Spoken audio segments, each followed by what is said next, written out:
Congresswoman Jan Schakowsky of Illinois. Congresswoman, always a pleasure to have you with us.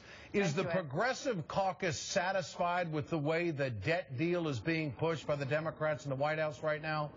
Well, here's what we think, that the framing is not about the base of the Republican Party or the base of the Democratic Party.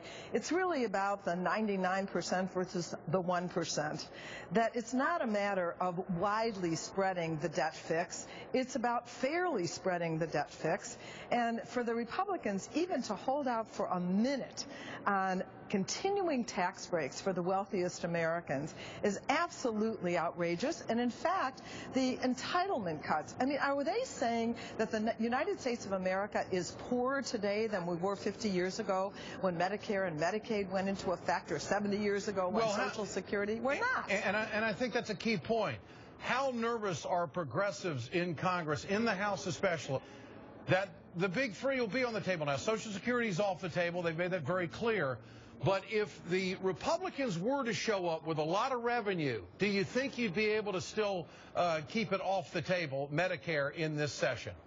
I'll tell you what, the Democrats will risk not only the base of their party, but the majority of our party, the majority of Americans. The majority of Americans are very clear about Social Security and Medicare. This very idea of raising the age, you know, the people who are proposing it, those 71 CEOs, the Fix the Debt group, do you know that each one of them has an average of $9 million in their retirement fund?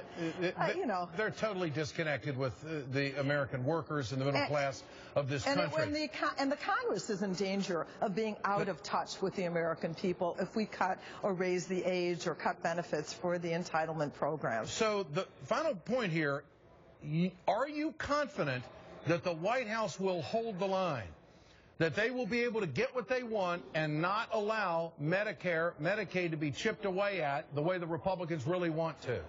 Well, the way they want to is bad, but I agree with Chris Van Hout. We can make Medicare more efficient, cut some costs from the Medicare program, and make it work better, but not cut the benefits, particularly since employers have ended guaranteed health care for their employees and certainly for their retirees. We cannot afford to do that. Okay. We can't afford to do that. Congresswoman Jan Schakowsky, thank you for joining us tonight. Appreciate it. Thanks, Remember to answer tonight's question.